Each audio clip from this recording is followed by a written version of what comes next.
Alright guys, so we got the Datamines here for Saint Elimine. We're going to go ahead and cover this, and there's actually some preliminary info for the 5th year anniversary as well that was in this Datamine, so we definitely want to take a look at that. Now, the 5th anniversary, to my knowledge, should be starting on February 1st, so I'm expecting there's probably going to be a FEH channel coming up around that time, maybe on the 1st or maybe the day before. It's a little bit hard to say at the moment, but just judging by some of the info we got in the Datamines here, I am expecting a FEH channel, so just keep that in mind. Alright, with that out of the way, let's actually start by taking a look at Elimine herself and taking a look at her stats. We did have a bit of a glimpse of these in the trailer yesterday, but she has 36 HP, 34 attack, 40 speed, 16 defense, and 41 res. And Elimine has got a BST overall of 167. And then she's got super boons in HP and speed. Yeah, so no res super boon for some reason. That's just like the wonkiest design ever, and it goes to drive home my point about what I said yesterday in the trailers, that yeah, on paper, False Start is actually like one of the best status effects in the game, if not the best, because the amount of things that get shut down by False Start. We actually have a lovely little infographic over here by the homie PM1. So this shows all of the units that are, well, not all of them, but I guess most of the meta-relevant units that can be disabled by False Start. So, this is a pretty wide array of units here. We have Bride Catria, of course, Legendary Sigurd, Oter, Brave Alm, we got Ophelia, we got Yuri, Brave Edelgard, Sarah, Larachel, this guy here with his bonus doubler. This is a pretty impactful list here. To be able to shut down all of these guys in some way, shape, or form is certainly impressive. Don't get me wrong. What I'm not impressed by about Elimine is the way that she goes about inflicting False Start. So she has to be in cardinal directions with the target foe, and she also has to beat them on a res check. So for this unit to not have a res super boon when she needs to win a res check against these opponents, I think that's going to be a little bit harder to do in practice than you might be thinking. We saw this happen already with Milla, where, remember when Milla came out and she had isolation based on defense? And we all thought that was going to be the end of all of those rally traps and what have you, but it actually wasn't, because they ended up just adapting to Milla and running higher defense units to beat Milla on the defense check. So I can totally imagine that happening here with Elimine. Also, you gotta know that Elimine, being a mythic hero, she can't actually gain stats from blessings.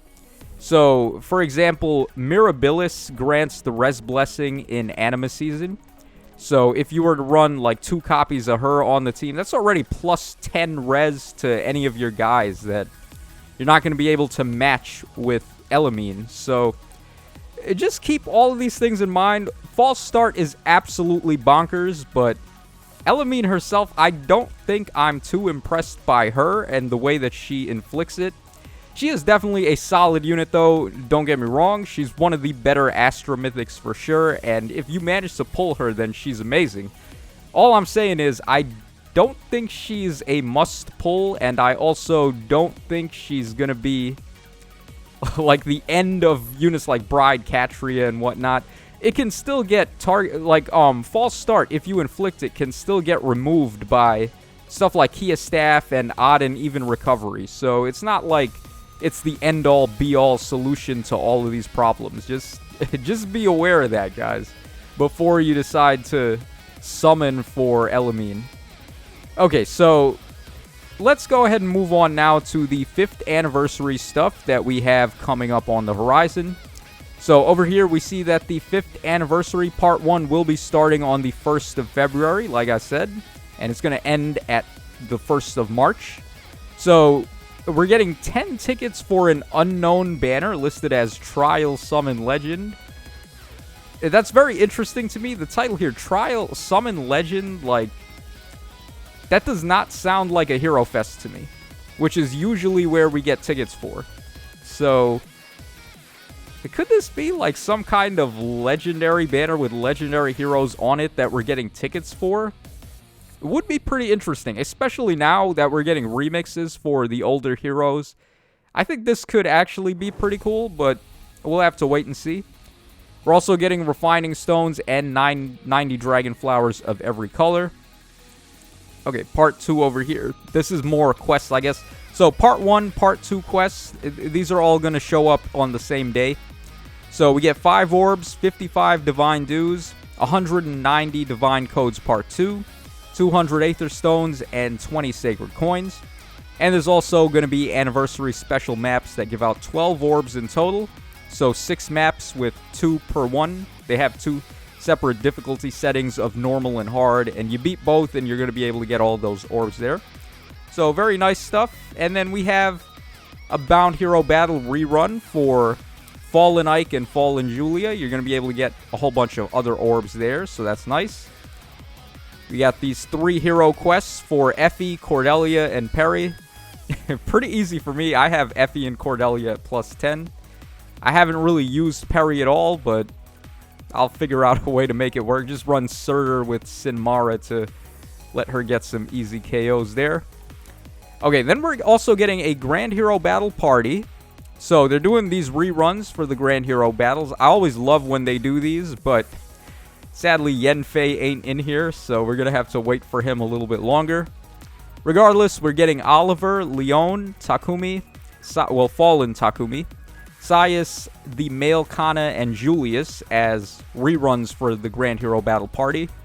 Kana just recently got his refine, if I'm not mistaken, or at least he's the most recent refine out of this batch. Kana and Julius are, so definitely some good ones there if you want to go for the merges on these particular units.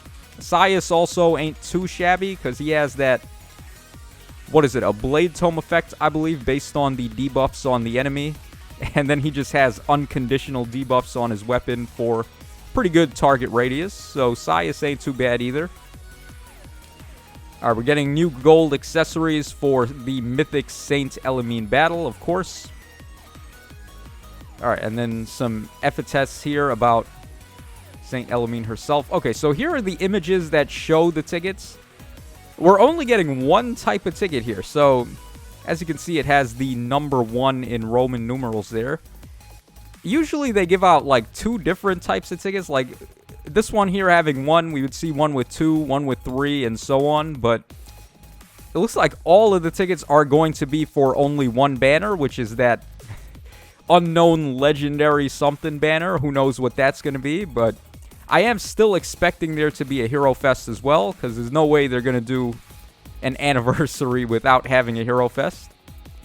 Alright, and then here are just images of the other rewards we already talked about just now, so just so you guys can visualize it a little bit, I guess. Okay. Alright, we also had the Grand Hero Battle prizes at the bottom. Alright, here are the maps, of course, for the 2 orbs per map. And then the Grand Hero Battle reruns. We're going to be getting a copy of all these guys. So, very good stuff. Alright, so that's pretty much it, I believe. Yeah, so that covers everything we know so far about the 5th year anniversary. I'm actually pretty excited about it. Well, alright, low-key, we're getting the 7-year anniversary in Dokkan Battle, which is way, way more hype than anything Faye is going to even attempt to do. So, I'm not really excited per se. I do look forward to the stuff we're going to be getting. I think mostly what I'm looking forward to is the Hero Rises event, because we're all going to get a free character pretty much, and then that banner is possibly going to be one of the best banners ever, if not the best banner. I remember the old one that we got last time was actually like the best banner in the game, because we had Ninja Lin color sharing with the legendary Korin, and then legendary Dimitri sharing with Seiros. So the value on that banner, having 2 color focuses with the shared summons, was just like nuts. They gave us all a spark. We got Ninja Lin for free. So I think that's probably the most, like, or that's probably the thing that most people will look forward to the most about the anniversary. But who knows? Maybe they will throw us a curveball or something. I don't know. Like, 5 years is pretty long for any gacha game to manage to make it to. So we'll just have to wait and see what Fire Emblem Heroes has in store for us. But that's pretty much all for now. And I will give you guys more info and definitely cover a FEH channel once it drops, as soon as it does. But I'm about to just crawl into hiding and just play Pokemon Legends Arceus for the next, like, 50 hours straight or something. So your boy is going to be a little bit MIA for a bit. So just keep that in mind. All right, anyways, that's all for tonight. So this is your boy Tacho signing out. I hope you guys enjoyed the coverage. And I will catch y'all again on the flip side.